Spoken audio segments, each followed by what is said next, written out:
Salve, salve, investidores! E aí, tudo bem com vocês? No podcast de hoje, nós vamos fazer uma análise do relatório gerencial de julho de 2020 do fundo de investimento Quasar Agro, ou com o ticker de negociação na bolsa, né, que é a GR11. Ok?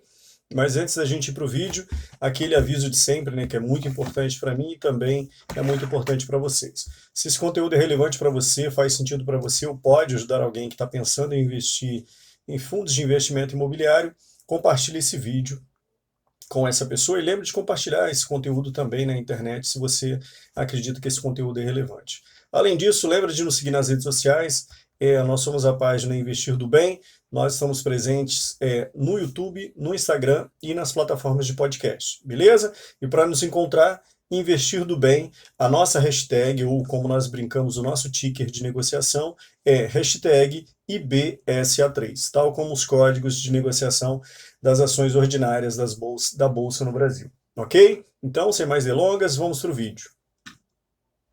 Eu vou compartilhar com vocês aqui a minha tela e eu vou lendo o relatório impresso, que é melhor para eu poder acompanhar aqui e falar com vocês. Ok? Então vamos falar, né, sobre o relatório gerencial de julho de 2020 do que é a GR11, o Quasar Agro FII.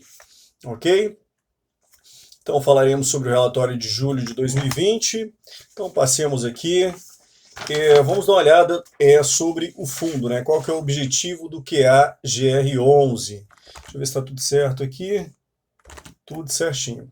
Então, o QA GR11 atualmente ele é um fundo de investimento imobiliário na área da agricultura, né? E o que ele faz basicamente é aluguel de silos, né? Atualmente ele faz só aluguel de silos, mas ele também pode trabalhar em alguns outros segmentos. E que segmentos são esses? São quatro: grãos e fibras, açúcar e álcool, indústrias e operadores logísticos. Atualmente ele trabalha com silos e esses silos servem para logísticas das empresas, ou seja, os inquilinos alugam, né, os galpões, esses galpões de silos, onde são estocados grãos e outros produtos para eles abastecerem as suas produções, ok?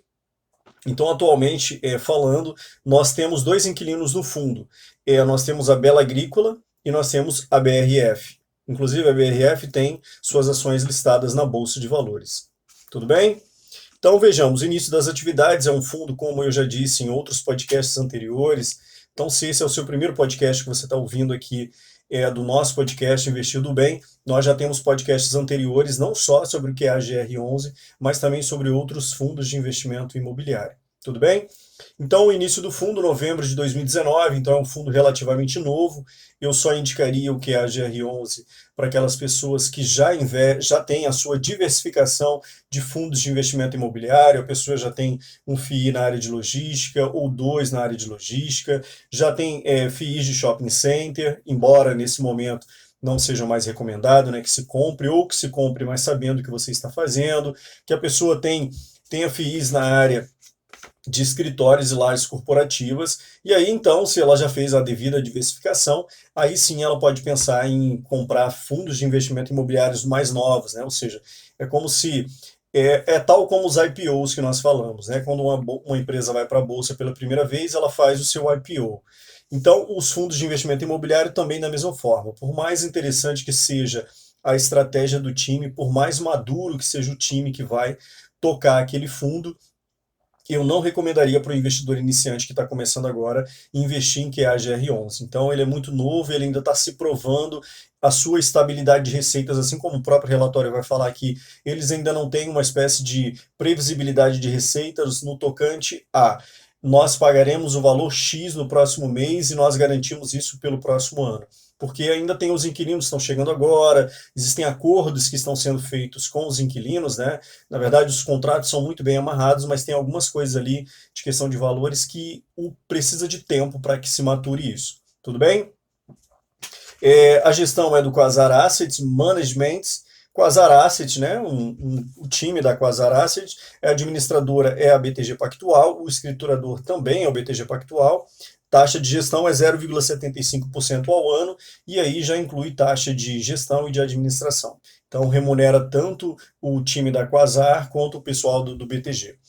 Então, e o ticker de negociação, como nós falamos, né, na bolsa, que é a GR11. Tudo bem? Então vamos ver um pouquinho sobre o comentário da gestão.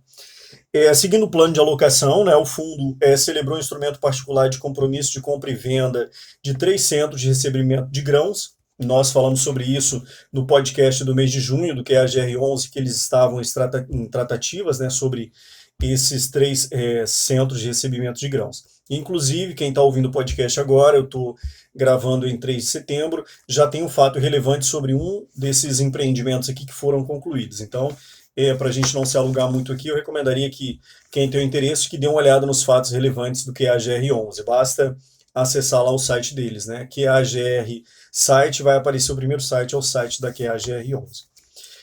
Então, foi feito um instrumento de compra e venda de 3 desses centros de recebimento de grãos pelo montante total de aproximadamente 98 milhões. E aí ele fala que esse já é um fato relevante que foi divulgado em agosto de 2020. As 3 unidades adquiridas são localizadas no estado de Minas Gerais e Goiás e foram alocados para a BRF SA, na modalidade de contrato atípico com prazo de 5 anos. E aqui parece que soa um pouco estranho, né? Nos podcasts anteriores eu tenho falado que contratos atípicos eles são de longuíssimo prazo, né? Contratos geralmente de 8 anos acima, 10 anos que eu tenho visto.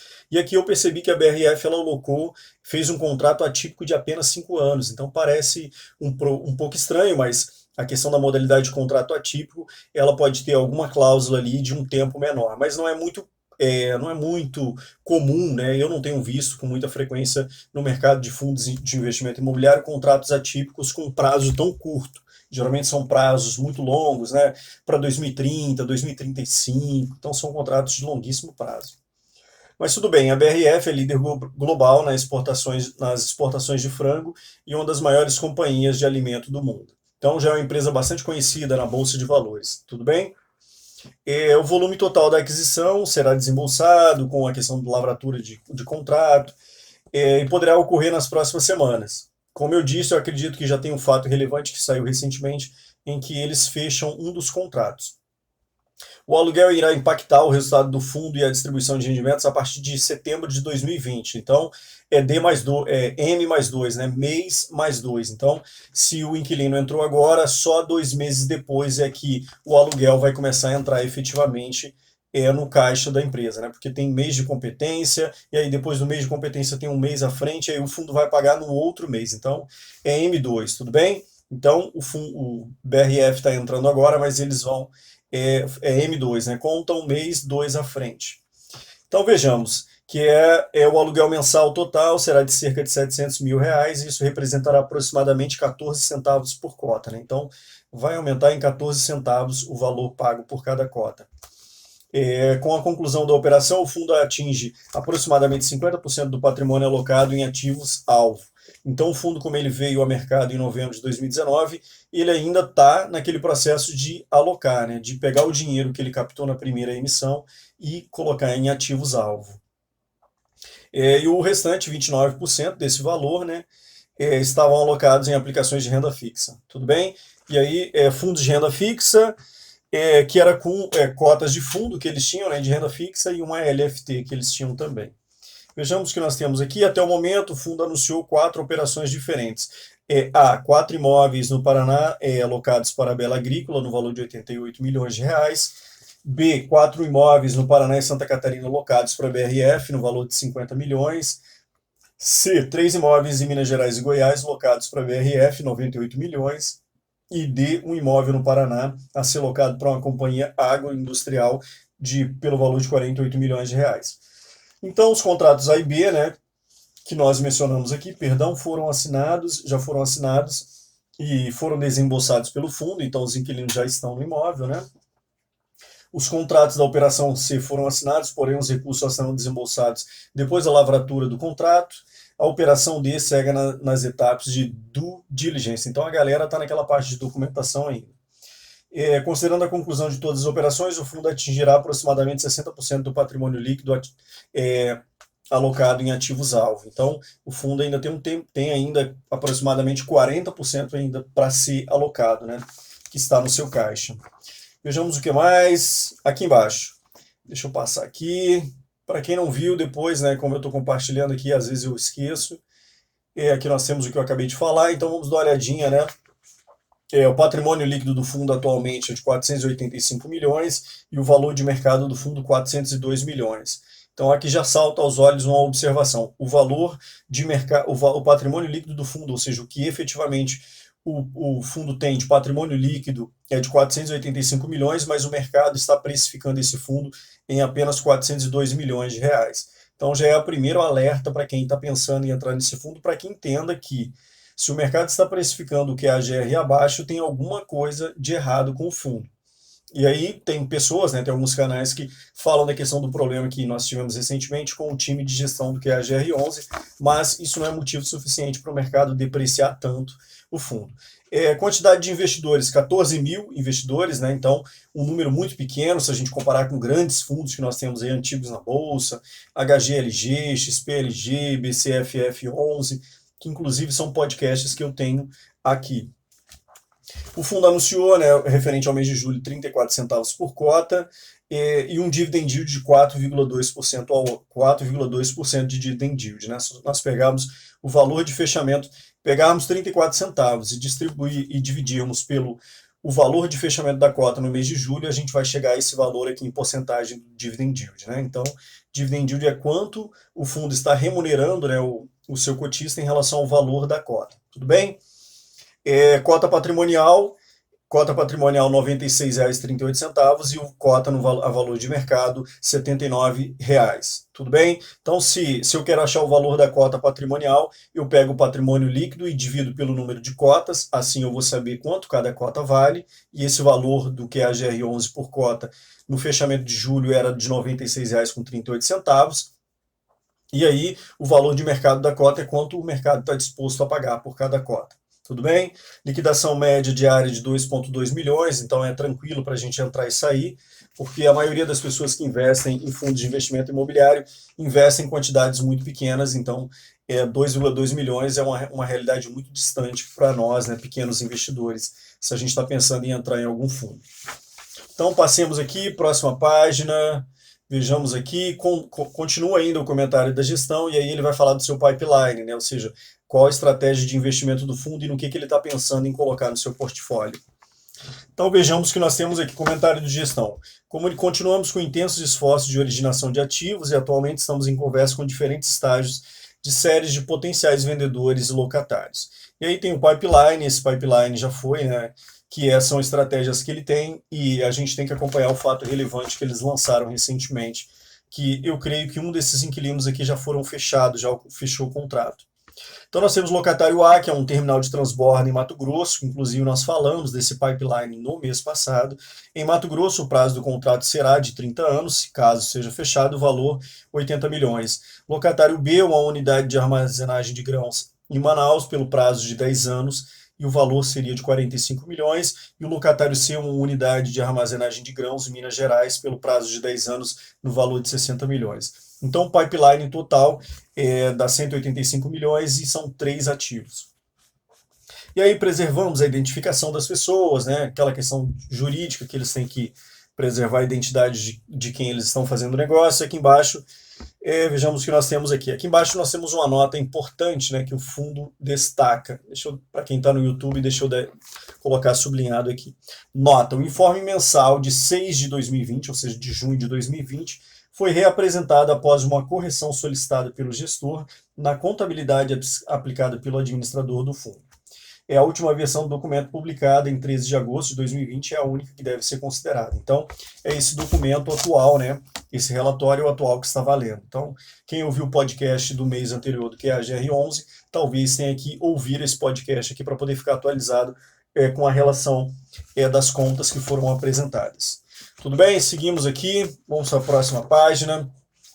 Aqui a gente conhece um pouco do resumo do portfólio atual dos ativos, né? Ou seja, como é que é composto, né, o portfólio do fundo, quais são os imóveis, quais são os inquilinos que nós temos aqui. A localização no canto esquerdo, nós temos aí, atualmente o fundo tem 85 silos e armazéns em 8 unidades, então são 8 unidades de armazéns com 85 silos, mais de 600 mil toneladas de capacidade estática. E aí nós temos, né, a localização Jataí, Uberlândia, Sabaldia, Medianeira, Então nós temos Goiás, Minas Gerais e Paraná e Santa Catarina. Tudo bem? No canto direito nós temos o breakdown por unidade e quanto representa em porcentagem de receita. E aí nós temos 8% o açaí, nós temos 17% Cambé, 11% Bela Vista, 16% Nova Ponte, 17% Uberlândia, e aí nós temos os demais, né? Por tipo de ativos, como nós falamos, atualmente o QAGR11 na estratégia dele, ele tem apenas centros de recebimento, ok? Vejamos aqui o que mais, tipos de contrato e perfil de locatário, né? Como é que são feitos os contratos do QAGR11? 100% dos contratos são na modalidade atípica.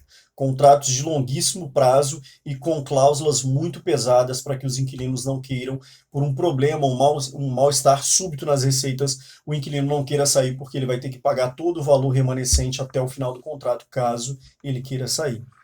É o perfil do locatário que nós temos aqui. Atualmente nós temos a Bela Agrícola e a BRF, né? Então são dois inquilinos, 2 pontos de atenção também, que são apenas 2 inquilinos, né? Então, embora ele tenha 85 silos, mais 600 mil, 1.000 toneladas de capacidade estática, ele tem apenas 2 inquilinos. Então, se por algum motivo, embora a gente saiba que a modalidade de todos os contratos do portfólio sejam na modalidade atípica, o primeiro ponto de atenção e a quantidade de inquilinos? Diferentemente de um shopping center, por exemplo, HGLG, XPLG, fundos que são bastante conhecidos, eles têm diversos inquilinos no seu portfólio. Aqui o que nós temos, os contratos estão muito bem amarrados, porque são contratos atípicos, mas são apenas 2 inquilinos. Um deles nós conhecemos e sabemos que é uma empresa muito sólida, né, que é a BRF, e ela é bastante grande, então nós não esperamos a parte da BRF Foods um problema com o contrato, mas a Bela Agrícola não é uma empresa tão conhecida, e aqui eu não estou fazendo nenhum tipo de crítica em relação à Bela Agrícola, mas são apenas 2 inquilinos, então assim, nós não temos uma grande diversificação de inquilinos, tudo bem? Então 59% é agroindustrial, né? Frango, e aí seria BRF, Foods, BRF, e 41% a Bela Agrícola, revenda de insumos agrícolas. Vejamos aqui o vencimento dos contratos, né? E aí nós temos 41% de todos os contratos vencem depois, a partir de 2025, 41% a partir de 2030 e 18% a partir de 2034. Então, até 2025, a gente está tranquilo em relação aos inquilinos, porque a gente sabe que ninguém vai sair dos contratos. Vejamos aqui na próxima resultado do fundo. Como nós já vimos, é 34 centavos por cota, que foi anunciado referente ao mês de julho. O fundo não sofreu nenhum impacto com a questão da pandemia, porque os 2 inquilinos não são afetados diretamente com a questão da pandemia, né? Porque são insumos agrícolas e a BRF Foods, como são estocagem de grãos ou qualquer coisa nesse sentido, eles não têm esse problema, né, de circulação de pessoas. Vejamos, o fundo vai seguir também a sua política de distribuição de rendimentos próxima de 100%. Então, o QAGR11, o time de gestão, né, eles acharam melhor por bem eles adotarem a estratégia de distribuir quase 100% dos seus rendimentos para que, nesse caso, no curto prazo, eles não precisam ficar acumulando, né, aquela parte que nós temos, o fundo distribui por semestre 95%, tem que distribuir obrigatoriamente 95% dos seus rendimentos, e eles podem reter até 5% o time de gestão para eles fazerem as suas aplicações. Aqui, a estratégia do QAGR11 é o contrário, né? Eles recebem quase tudo que eles estão recebendo, eles estão distribuindo para os cotistas, porque basicamente o fundo tem caixa. Se o fundo tem caixa e ele ainda está fazendo as aplicações, no curto prazo, se houver algum problema de liquidez para o fundo, ele precisa de dinheiro de curto prazo, ele ainda tem dinheiro no caixa para poder aplicar. Então vejamos aqui, né? Nós temos competência mês de junho e o caixa mês de julho. Então, o aluguel é referente a junho e o dinheiro entra no caixa em julho e ele é pago em agosto. Vejamos aqui, mês de julho, isso, mês de competência junho, caixa julho. Receita imobiliária, R$901 mil, receita financeira, R$861 mil. Receita imobiliária são os aluguéis dos inquilinos. Receita financeira são das aplicações financeiras que o QAGR11 possui na sua carteira. Tudo bem? Total de receitas, R$1.762.000. Despesas imobiliárias, ou seja, com os imóveis não teve. Despesas operacionais, que é o time de gestão, a administração, R$46 mil. Então, deduzindo da receita a despesa, nós ficamos com R$ 1.716.000 e o fundo, né, ele anunciou a distribuição de rendimentos dessa totalidade, ele distribuiu tudo que ele recebeu no mês. Isso deu um resultado por cota de 34 centavos, o fundo não tem 0 centavos acumulado para distribuição. E aí nós já falamos sobre isso, né? Então ele vem distribuindo 100% daquilo que ele tem recebido. Vejamos, próxima página, o que nós temos aqui. Aqui eu vou tentar, de certa forma, para quem está no YouTube, né, eu vou tentar fazer um resumão aqui. E aí eu vou deixar aqui a telinha, ok? Quem quiser depois pausa, dá uma olhadinha aí nessa telinha, eu vou olhar a parte de baixo aqui. Conforme comentado no relatório de fevereiro, o aluguel pago pela Bela Agrícola possui uma curva de evolução durante os primeiros meses do contrato em função dos desembolsos previstos na aquisição dos imóveis. Condições precedentes. No mês data base deste relatório, o valor recebido representa 82% do aluguel full, né, o aluguel cheio que a Bela Agrícola tem que pagar para que é a GR11, que é equivalente a 14 centavos por cota, e que será atingido, né, ou seja, o aluguel full do fundo da Bela Agrícola vai ser atingido de modo full, ou seja, completo, a partir do 6º mês de contrato. Resultado com competência em setembro de 2020 e efeito em outubro, né, como nós falamos, M2, né, um mês ele entra nesse mês e aí a gente conta 2 meses para entrar para ser pago para o cotista. E aí essa tabela aqui ele mostra basicamente isso, né? O início quando o inquilino entrou no fundo, que é a Bela Agrícola, quando a BRF, né, que são os dois inquilinos, entraram no fundo, e aí quando é que essa previsibilidade, né, aos poucos, a Bela Agrícola vai aumentando, né, os seus aluguéis até ele chegar naquele valor full. Tudo bem? Vejamos aqui. Guidance para receita imobiliária. E o guidance, ou seja, qual a estratégia que o time está adotando em relação à receita que eles estão recebendo, né? E aí o que nós temos? Conforme comentários do gestor, o fundo anunciou 4 operações diferentes. E aí nós já vimos esses 4 imóveis, né? 4 operações, perdão, diferentes. Eu só vou retomar aqui. Letra A, 4 imóveis no Paraná, alocados para a Bela Agrícola, 4 imóveis em Paraná e Santa Catarina, alocados para a BRF, 3 imóveis em Minas Gerais e Goiás, locados para a BRF, e um imóvel no Paraná alocado para companhia um imóvel no Paraná ser locado para uma companhia agroindustrial, que esse imóvel, fato relevante de agosto, para vocês darem uma olhada, tudo bem? E aqui embaixo nós temos o guidance para receita imobiliária nos próximos meses. E aí a gente percebe que agosto de 2020, né, nós temos a BRF que entraria com mais 6 centavos. Depois, mês de setembro, nós teríamos BRF entra com mais 6 centavos. Né? Atualmente, nós temos um valor que já entra no caixa, a BRF aumenta esse valor, começa a aumentar esse valor. E aí nós temos com mais 14 centavos também a BRF. E aí depois, logo à frente, novembro, por exemplo, nós temos que a BRF entraria com 6 centavos, mais 14, mais 6 centavos, que seria dessa companhia agroindustrial que eles estão fechando o contrato, que inclusive eu acredito que já fechou o contrato. E aqui a notinha de rodapé, né, que nós temos aqui, que eu já tinha falado para vocês, é importante frisar, a receita imobiliária em cada mês, referência à caixa, impactará o rendimento distribuído pelo fundo até o dia útil, o 10º dia útil do mês subsequente, dinâmica M+2, tudo bem? Passamos aqui, vejamos que nós temos mais. Aqui nós temos o portfólio do fundo, quem tiver interesse pode dar uma olhadinha depois, né?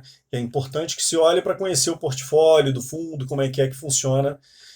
Os inquilinos nós já conhecemos, né? BRF, Bela Agrícola, mas para a gente conhecer os imóveis do fundo.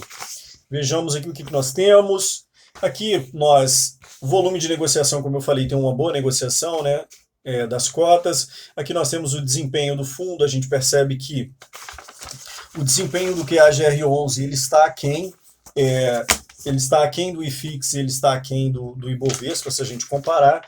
É sinal de que o fundo ainda ele tem que, de certa forma, ele tem que conseguir uma estabilidade para que as pessoas comecem a olhar para o QAGR olhando para o QAGR e pensando, bem, agora o fundo já está mais sólido, ele já tem propostas mais concretas de pagamento de proventos ao mês. Então ele não tem conseguido uma boa performance aí, e aí a pandemia veio para ajudar também, né, essa estaca que foi cravada no peito do QAGR11. E aí nós temos a evolução da cota na B3 desde o início, a gente